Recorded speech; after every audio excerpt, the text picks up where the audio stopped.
like I said, it's just a really great way to learn by replicating these vectors. It doesn't have to be super hard, but really, I think that when you create something, um, you should try to learn something new along the way, right? And so the process of actually learning something new isn't easy. I mean, it is hard, but it's super super fun. And even if you're right at the beginning of your cybersecurity journey, just starting to create an easy machine or something like that, you'll you'll very quickly kind of get the bug for creating and actually learning at the same time.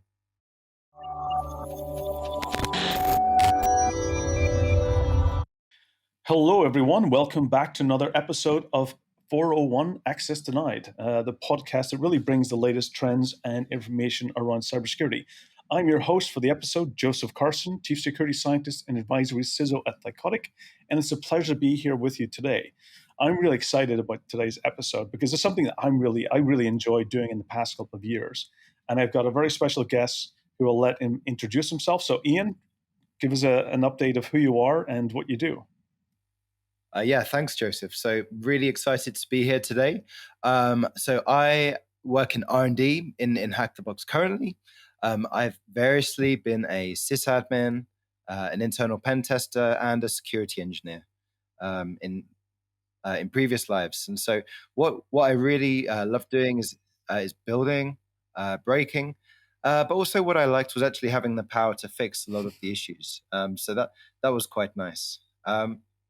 I love creating content, sharing knowledge with the community, and also learning from other people in the community. Like if I create a machine and it has a specific vector, a specific path, 9 times out of 10, someone in the community will probably say, "Hey, by the way, there's another way to do this. Did you know you could do this?" And so, it's it's just a great way to learn from each other.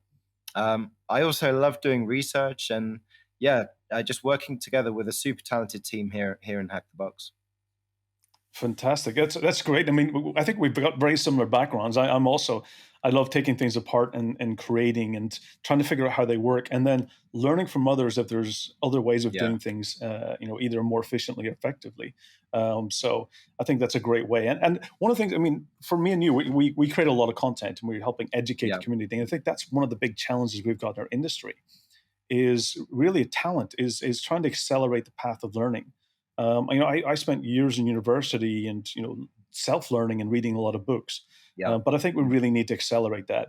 And I'd like to get kind of your thoughts on the the challenge we have on really getting new talent into the industry and accelerating the path from those entry levels up to really experienced professionals. Yeah, no, you're absolutely right. I mean, we have this huge demand, especially where we're kind of at the intersection of two really powerful forces, really. So you've got the cloud, and then you've got cybersecurity, and kind of at the intersection, there's just a you know, huge demand that's really we just don't have enough people, and in cybersecurity generally, we still have quite an acute skills gap, as you said, with millions of unfilled positions. So I guess you know from my experience, from my perspective, a university education uh, is awesome. It's great, but actually, one of the things that I love about the industry is that you can get started with platforms such as Cybersecurity, of course, and Hack the Box, and use those to level up and actually to to actually advance your career without having to have a degree or anything like that.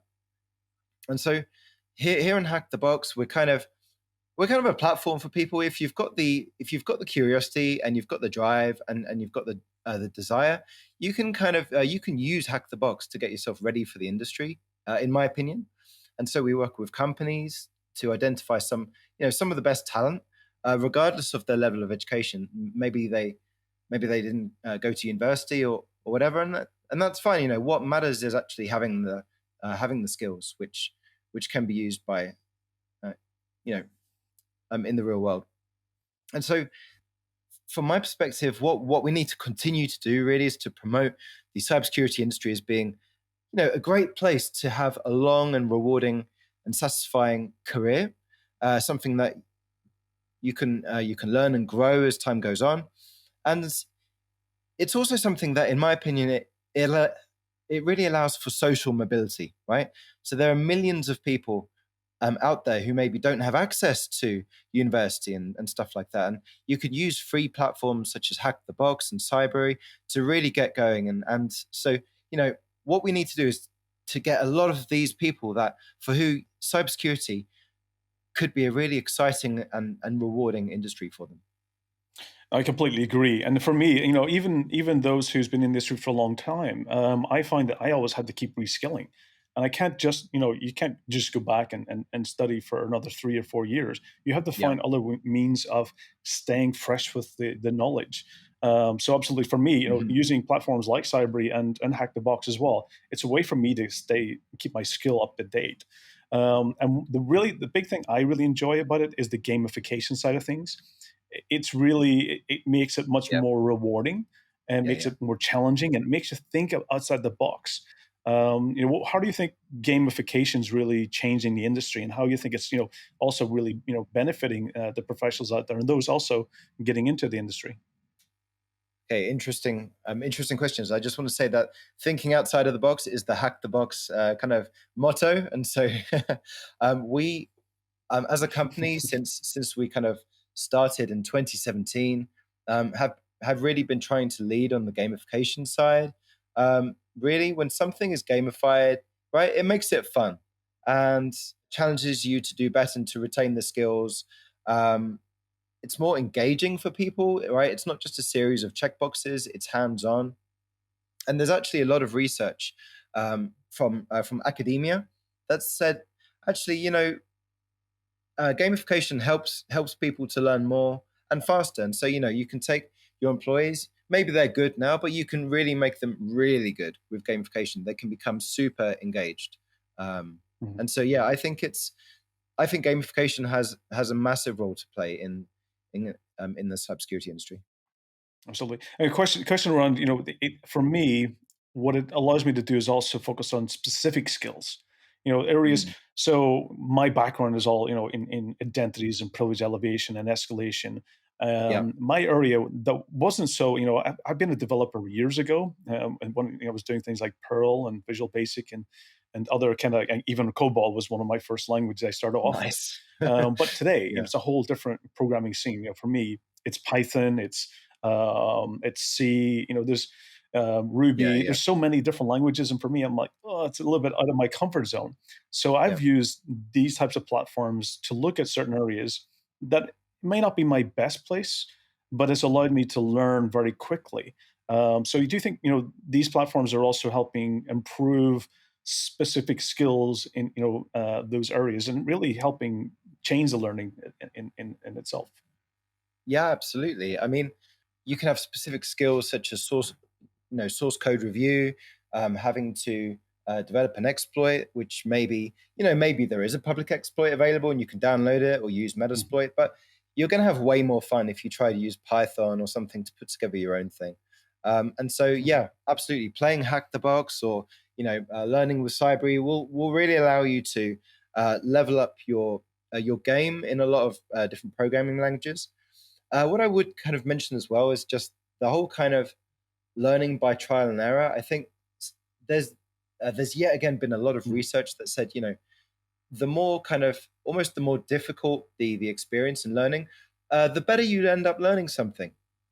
And of course, that may not be the case for someone um, who's a complete beginner who needs to have a bit of hand holding and needs to do the starting point first or Mhm. something. But generally speaking, I think it can help you improve a whole bunch of individual skills.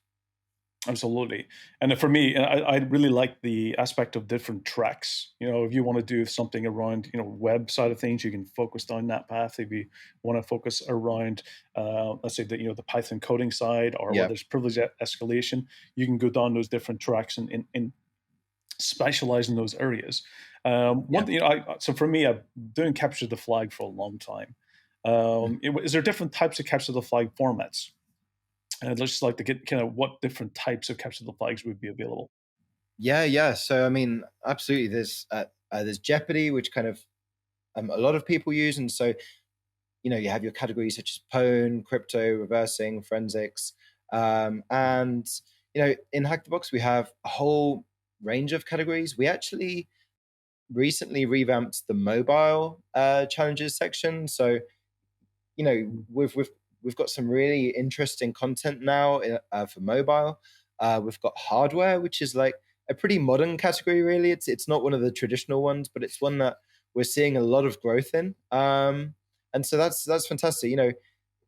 In terms of just getting hands on, starting to play some CTFs, then Jeopardy is really a great format. We also have the battlegrounds here in Hack the Box, and you know that allows you to use your attack defense. You can attack another team's machines and try to defend your own at the same time. And this kind of really gamified, kind of almost like a warlike experience. It allows you to really have fun with your friends. So yeah, it's another great format. I really like those. Yeah. Just can you clarify a little bit more details? And yeah, well, one, what's the difference between doing, for example, the machines themselves, or specific challenges? Is there a big difference in each of those? Yeah, so interesting question. I mean, there is a difference. You're right. And let's say if we're, me and you, we decide to do a CTF and we want to try out some web challenges. Okay, well, we know straight away that it's going to be Mhm. restricted to web, right? And maybe the title, the description is kind of pointing to a specific technology, or the content, the design patterns in the challenge kind of help to guide us down a specific path and say, hey, this challenge is going to be based on PHP, or it's going to be based on some sort of deserialization, or maybe some sort of CVE that doesn't have a public exploit or something like that. And so with challenges, they're more specific on a specific skill set. Um, with machines, really, the good thing about that is it kind of more so replicates a traditional pen test, right? Where you go through different phases. You have your enumeration, Mhm. situational awareness if you're in a pro lab. You look to get a foothold on an individual machine. Maybe you need to move laterally to another user account. You can then try to escalate privileges. And, you know, there can be so many different technologies on each phase. There could be web, there could be, you might have to do some forensics, you might have to do some reversing. And so it really is a bit of a mixed Mhm. bag with machines. It kind of tests you in a whole bunch of different areas. Okay. Okay. So it's very, you might have actually multiple scenarios that you need to do in order to get to the goal, and Yeah, multiple flags exactly. And along the it way, versus challenges might be one specific flag. Yes, exactly that. And it's kind of, you've got a bit more scope in a machine for really adding a narrative and stuff like that. So it's kind of a bit more of a gamified Mhm. approach sometimes. Although I would say actually that the hack the box challenges are probably some of the best out there for a casual CTF player. And yeah, I mean, the work that goes into the hack the box challenges, I know it's just incredible what the guys are doing. And that gets me to my next question, because I know that you're behind a lot of the content that gets created, and I know there's a lot of even the community out there that's also sharing and contributing as well. I mean, Mm. how difficult is it to create a CTF machine? What's how much effort goes into it? Is it something you just all of a sudden just compile it and configure it and it's done, or is there a whole testing behind it? Well, I guess if you're really into automation, you could maybe do that yourself, like to kind of generate something. But yeah, generally speaking, it's such a great way to learn, and it can be hard. Um, but really, the research is so rewarding. I mean, if you're kind of, you found some cool stuff at work maybe, and you're like, hey, I'd really like to have some time to play around with that in my free time, you can do that. And you can read up on it, and you can read around the edges, and you can follow these rabbit holes that kind of might take you to somewhere cool, right? And yeah, it's like I said, it's just a really great way to learn by creating, by replicating these vectors. Mhm. And it doesn't have to be super hard, but really, I think that when you create something, um, you should try to learn something new along the way, right? And so the process of actually learning something new isn't easy. I mean, it is hard, but it's super fun. And even if you're right at the beginning of your cybersecurity journey, just starting to create an easy machine, or Mhm. something like that, you'll you'll very quickly kind of get the bug for creating and actually learning at the same time. Mhm. So, and one question around that, with a lot of cases, such as this year, of course, we had the big printer nightmare vulnerability that came out, Yeah, yeah, which ends up creates a lot of, let's say, unintentional other alternative ways to pawn the box that yeah. wasn't the intended way. Do they go back and actually fix those, patch those machines at later stages and reissue them, or do they just leave those unintended ways in the machines? What happens after major vulnerabilities are found? Yeah, so good question. I mean, we do obviously keep an eye on the latest exploits and the vulnerabilities that are released, and how this might impact not only live content but also some of the retired content. And yeah, we're super mindful of this, and we're like, oh, okay, so we need to patch this, or we need to patch that. And I've got to say, the infrastructure team here in Hack the Box is fantastic. They always make sure that Mm. the content that was designed in a specific way by content creators. They make sure that we patch it for Print Nightmare or whatever, to make sure that how the how the machine or the challenge author intended it is it it's how it's still playable. And so yeah, they do a great job with patching um, the content. Excellent. I always like it to go the intended way, that the author or the creator done, rather than taking these Yeah, yeah, shortcuts. That's what always my preference. I want to learn rather than yeah, take 10 boxes that have the same exploit and just go for the flag, rather than actually learn along the way. One yeah. thing that Spot I've on. seen recently, a lot of this starting to, I've seen a lot of recent, let's say, prize money coming up for a lot of these environments. Is this something that's on the trend? What type, for these competitive side of things? What type of money is up for grab, or what type of prizes is available to those who are able to, for example, get first blood, or able to get the Yeah. highest points? Is this turning into a very lucrative approach for those who like these platforms? Well, the thing is, I mean, is that Hack the Box has done a global CTF this year. We do the university CTF every year. We do the business CTF, and there's loads of amazing prizes up for grabs, right?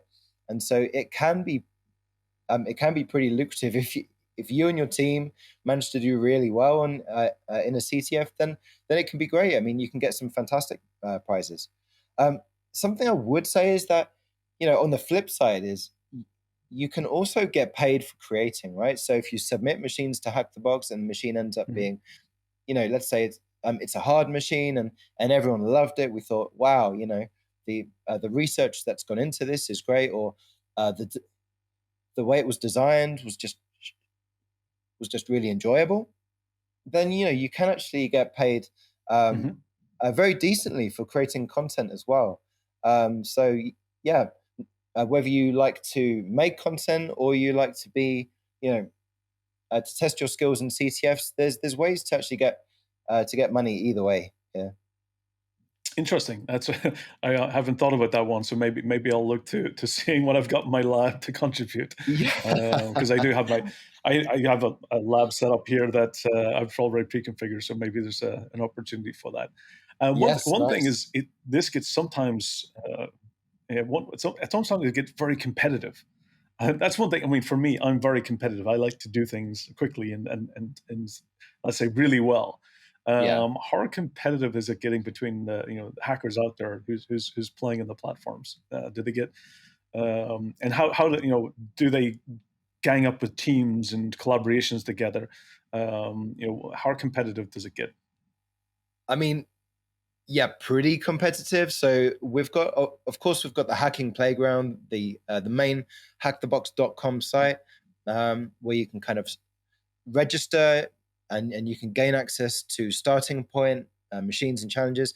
And of course, you've got Academy as well, which is more guided. But in terms of the competitive side, yeah, it can get very competitive. And you see some of the best teams in Hack the Box. They've been playing CTF for a long time, but even the people starting now, with a few years of experience of Hack the Box behind them, they'll probably be some of the best people in Hack the Box. I mean, there's lots of people in the community that I saw a couple of years ago, and they were kind of starting their journey in Hack the Box, and asking a lot of questions in the forums and stuff. And these are people now that kind of lots of the new people ask them questions, and they're kind of like the leaders in Hack the Box now. So it's really interesting. Um, it is a competitive environment, but it's also, it's also a nice and a supportive environment at the same time. I completely agree. Some of the, I mean, I sometimes I struggle with a few areas. I think one recent box I was telling you about I was doing was secret, Yeah, and initial access was okay, but the privilege escalation side was complicated. It was kind of yeah, you had to be really good at reading code.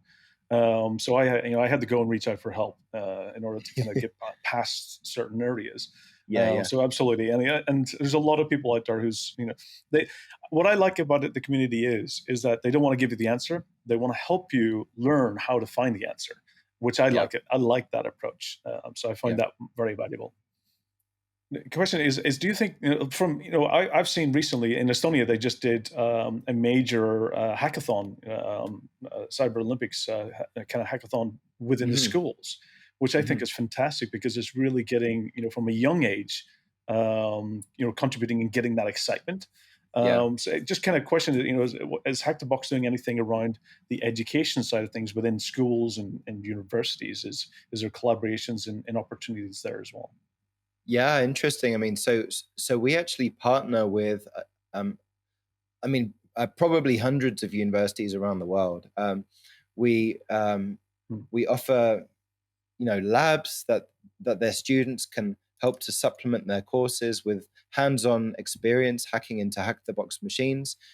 We know that university professors are incredibly interested in using hack the box for their courses, Mhm. and we also offer the university CTF, where each university that's registered on Mhm. Hack the Box, um, they put forward the best team to represent them, and then they battle it out, and there's lots of prizes, as we've said, that's available there. So yeah, we've got a whole range of kind of different ways that we help to support and engage with universities and Mhm. students.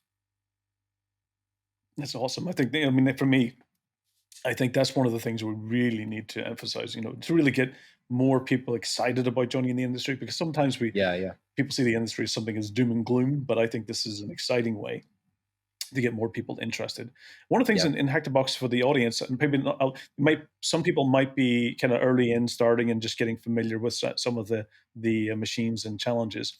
Can you explain Yeah. to the audience a little bit of what is the difference between fortresses and endgames, just to give them an understanding of what they are and what's the difference between them?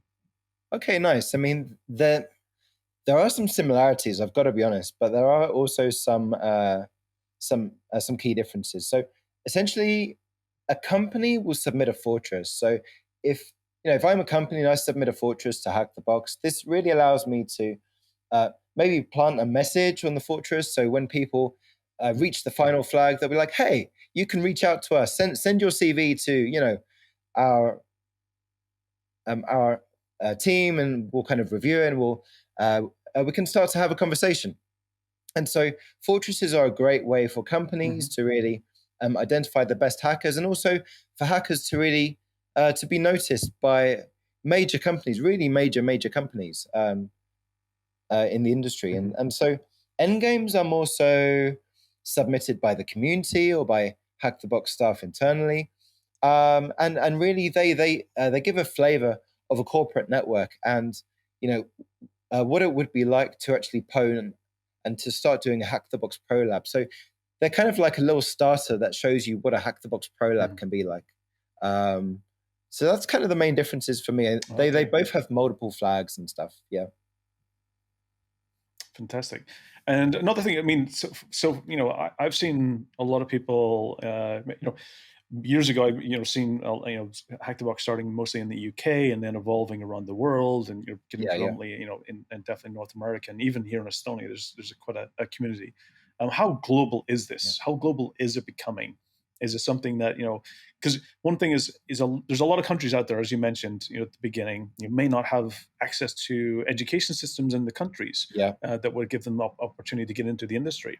yeah. Is this bridging that gap between people who want to get started and all they need is a computer and an internet connection, to be honest? Is this Yeah, really is it becoming a global kind of community that's helping yeah, those in countries that may not have traditional education access? yeah. I totally agree with that, Joseph. I mean, um, not only have you got kind of younger people nowadays who kind of expect to learn in different ways, right? It needs to be more interactive, more gamified. It's kind of learning and socializing at the same time. Really, what we're seeing is, yeah, if you have a computer, if you have access to a computer, it doesn't have to be a good one. It can be, you know, you can use Pwnbox, for example, which is kind of like a virtual computer in your browser. Mm. So you don't even need to have like a really high spec computer at all. So you just need the desire, the curiosity, and a computer, of course. And then, through the Hack the Box channels or various other social networks out there, you can start to speak with like-minded people who also want to learn by doing. Who kind of say, "Hey, shall we set up a meetup?" I'm not sure if there's one in our country yet, or whatever. And so, what we're seeing is that most countries around the world now have like a Hack the Box meetup, which is amazing. There are like hundreds of these groups that we're supporting with access to labs. And yeah, I mean, it's just such a great way for the community to really self organize and us to support them as well and to learn, to further their skills, to make new friendships as well. Like it's a social thing as well. Absolutely. For me, I what I really enjoy doing is after getting the flags and capturing machines. Yeah. I like going through. There's quite a few who submit the walkthroughs, Hmm. and I really enjoy afterwards going through the walkthroughs, or even watching some of the on demand videos that you've got on YouTube, Yeah. which Yeah. are also fantastic. And there's some great, amazing rock stars out there who's making that content available. Yeah. But one thing I really enjoy is that seeing the different thought process of other people and seeing their approaches and the differences they do. I think an area that maybe it's something that potentially is to have that a little bit more clarified in the walkthroughs into these are similar, for example, methods, and then these have Yeah. alternative methods that wasn't intended or have interesting ways. But I find Yeah. it's a very educational process as well, having that content available, especially for things like retired machines. Yeah, absolutely, Joseph. And you know what? One of the really funny things I find is that if you're kind of just looking to maybe to set up like the Oracle toolkit for attacking Oracle servers, ODAT, or you're looking to troubleshoot something, then if you actually search Google for a lot of these problems, it's surprising how many times Hack the Box articles or Hack the Box write ups actually kind of are like the first couple of hits. And so this is something that I just find still now, it's just unbelievable. I agree. I mean, a lot of the searches I end up going to is some of the articles and the walkthroughs really have solved not specifically to what I'm doing, for example, trying to do a hack the box machine, but Yeah, when I'm yeah. actually doing something else, I actually find that some of the articles have actually helped me solve some of the challenges there as well. So it's Yeah. impressive content. And one thing is, for anyone in our audience is coming from organizations or have security teams or pen testers or they're doing incident response and forensics. Yeah. What value? What can companies get out of this? What can they do? Other than getting their employees trained, is there Mm. something they can do more with the platform? Well, I mean, of course, I have to use Hack the Box as the example here, but they have access to the enterprise platform, which is a new thing this year, and so um, they can really use the enterprise platform to not only to assess candidates, but to provide some continuous learning to evaluate their strengths and weaknesses. They can use it for a social aspect. So, if you want to organize a team building thing, you can have a CTF or you can have a lab, and on a Friday you can have some pizzas and beers, whatever, and then start going through machines. I mean, Mhm. in order to really get the most value from the service, there's of course the talent search service, and as we mentioned just now, Joseph, as well, they can submit a fortress, which has a similar benefit in identifying the best people. So, yeah, I mean, there's really a lot of ways in the Hack the Box enterprise platform that companies can get you know a really good deal for what they're paying for. Oh, fantastic. So one thing as well is just moving on to one area that I thought was really interesting. And I attend a lot of events throughout the year. Lots of events, and used to be once upon a time when you actually traveled and went to events in person. Yeah, yeah, But of course, in the past year, it's been very digital. And one event I attended this year was Colonel Con, and Colonel Con, I thought it was fantastic. It was literally one day of mini capture the flag events, yeah, and you had so many awesome people on there. You had Chris Eagles, you had Joe Grant, John Hammond, and literally, going through challenges that the audience who were watching would basically vote for or yeah, kind of preference. And for me, kind of when I was watching it, it really and then thinking about platforms like Hack the Box as well, it really kind of got me kind of thinking around. This people are starting to watch hackers from a streaming perspective when they're yeah, actually absolutely. in these platforms and actually going around the thought process, and they're narrating about what they're looking at and what things they're thinking Yeah, about. And it really kind of started seeing that this is turning into almost like an esports. Potentially in a couple of years' time, we might even see this as an Olympic sport. well, yeah, And yeah. it's do you think do you think this is something that will be trending and eventually will be streamed live on major events where teams of ethical hackers out there will Yeah. compete and just walk through the processes, just like we've seen in the gaming industry? Yes, absolutely. I mean, I have to say, hacking is, of course, the new gaming. So that said, but yeah, we also have battlegrounds tournaments here in Hack the Box, where we stream the players playing. We kind of have IPSEC and John Hammond narrating, and kind of Mm. seeing, what are they thinking at the moment? What are they actually trying to do at this point in time? And it's a really interesting, like you said, it's a really interesting thing from a spectator's point of view, being able to see that. And, if Hmm. you're a beginner now and you're kind of seeing how these guys are thinking, that's just such a useful thing to learn, right? The actual approach and mindset of some of the best hackers, and you Hmm. can, learn to do that yourself. So yeah, Hack the Box is definitely becoming an esport, and we're working with um, a lot of esports providers as well, and creating machines for them. And yeah, it wouldn't surprise me one day if maybe hacking was like some some official esport somewhere. Yeah, No, I believe it will be. It's only a matter of time. For me, even I've kids, and watching my kids who basically spend time watching other people playing things like Minecraft and other games is just, and yeah, they spend hours just watching other people, and you're just like, yeah, you know, and then I think about myself. What's my, I'm an old retro gamer, and I still love gaming. yeah, I've got yeah. my retro pie filled with as much games as possible, but I try to Nice. spend quite a bit of my time as well keeping my skills fresh. And one thing is just watching people like IPSEC or John Hammond and Joe Grant from the heart. I'd like to see a little bit more in the hardware side getting into this as well, because I think that's an Yeah, interesting part for things like IoT. And I really liked the ones that was done recently, which was the printer drivers. That was an yeah, interesting one. So I like those concepts of trying to get more hardware portions into it. But absolutely, for me, it's a direction that we're heading, and I think it's yeah. only a matter of maybe a year or so before we really see this as a kind of premium streaming, maybe even a Hmm. dedicated channel that will be just all time that you subscribe to and just watch the elite out there doing, showing off their skills and really helping the world. Ultimately, my motto that I say is, there's Yeah, two mottos that I have. One is that if I, the more I understand the hacker techniques, the better I can understand about what things hmm, I can do to make my organizations and other companies safer. And I think that's ultimately yes, kind of understanding those yeah, techniques and the steps that they do.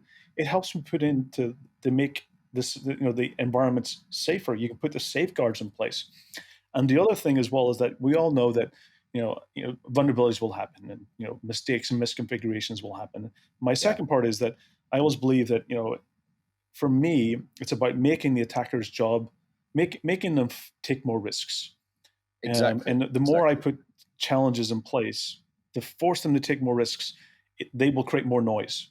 And the more noise they create in the network, the more chance we have of detecting them much earlier. So, Yeah. and I think Hack the Box gives me those ideas and thoughts about, how can I make their job more difficult to get them to take those higher risks and make mistakes. Yeah, yeah, that's so true, Joseph. I mean, coming from that similar background myself, yeah, I couldn't agree more. Really, having the offensive mindset as a defender just allows you to be, you know, Mhm. to be more robust in what you're putting together. But also, as a defender, as an attacker, then having the defensive mindset also allows you to level up your skill set. So it's kind of great. I kind of feel everybody needs to be purple. Yeah, we do. You need to. You don't need to be. For example, I agree. You don't need to be, let's say, having all the skills of everything. Yeah, That's a difficult thing to do. Is being very broad skill set. You have to focus, but having knowledge and working together with people in across both teams and being somebody who's more kind of in a purple minded, let's say, would be the kind of, and being able to understand here's the attacker techniques and here's the defenses that makes yeah, those more difficult. yeah, yeah, So absolutely, we need both teams working together to make the world a safer place. It's not a competition for them to fight each other, but it's a place that we need better collaboration between both teams, yeah. and that's what we Absolutely. need to get to. And definitely, purple teaming is the future. Yep. Yep. Absolutely, Joseph. Absolutely. Yeah. And I think you guys are doing a great job also in Thycotic. I actually used your products a lot previously as well, and so yeah, I think you guys are definitely have a great mindset. Thank you. We like to try and do kind of my motto as well as make it difficult for the attackers to be successful and Yeah. give the defenders a chance. That's definitely, we want to make security usable in the end, and make organizations as safe as possible. So thank you, and it's always a pleasure getting direct feedback from those who've used the products in the past. I'd like to kind of get your thoughts in summary. Where's the future going? What key takeaways would you like to give the audience, and some kind of thought for process? What if they were, for example, what would be if they're new to Hack the Box? How would they get signed up? Because I think your sign up process Yeah. is very genius and very It's creative. yeah, So yeah. you would give people direction on next steps. It's kind of evolved over the years, if I'm honest. We started off in 2017 with like you had to hack into Hack the Box, and that was amazing. And even now, we still have we still have that challenge available if people want to do it. But yeah, in terms of, let's say if we're a beginner and we want to how we get started. Well, we probably have heard of IPSEC or John Hammond, and we know that they're doing Hack the Box machines, and so we want to try out Hack the Box. Well, actually, if you just go to hackthebox.com, you can register. And the first thing which you'll get kind of asked and prompted for is, whether you want to try the beginner content. And so we have starting point, which is completely free at the moment. You just work your way through Mhm. the machines that take you from the very, very, very basics, all the way through to poning an actual machine. And then, at that point, you're ready to try some of the other content on the platform that's suitable for beginners, other challenges and machines. And then yeah, so it's a very exciting time. I think my kind of key takeaway and what will happen in the future, I believe that we will continue to make the content in Hack the Box more personalized to each person, and just Mhm. make sure that each person that joins, when when they experience the platform, that the content for them is precisely what they need for their individual journey. Mhm. Awesome. So it's been, for example, for this has been a very educational for me, and it's been a pleasure, Ian, having you on the show. I think for the audience, I definitely recommend the audience, if you're not using one of these platforms, definitely get signed up. And if you really want to accelerate your knowledge in penetration testing, digital forensics, anything in the industry, basically, this platform will definitely help keep you up to date, keep learning, keep you excited. give you a bit of a challenge. And organizations out there definitely, make it, get it available for your employees because it is rewarding. It is something that will keep them, one is keep them basically keeping up to date on the skills that your Mhm. organizations will need. So, Ian, it's been a pleasure having you on the show. Hopefully, I will have you back on again in the future. I'm looking forward to seeing more of the content that gets created. Any final words? Likewise, it was great to be on the show today. Thank you so much for inviting me, and I'm sure we'll catch up soon. Anyway, either virtually here or somewhere else. Absolutely. I'm excited about upcoming lock shields in Talon. So hopefully Yes, that might yes, be yes. an opportunity. So, so for the audience, this is 401 access denied. Again, go back and look at previous episodes, subscribe, stay up to date, stay safe, and thank you for being an amazing audience. And I look forward to providing more exciting episodes in future. So all the best, take care, and thank you.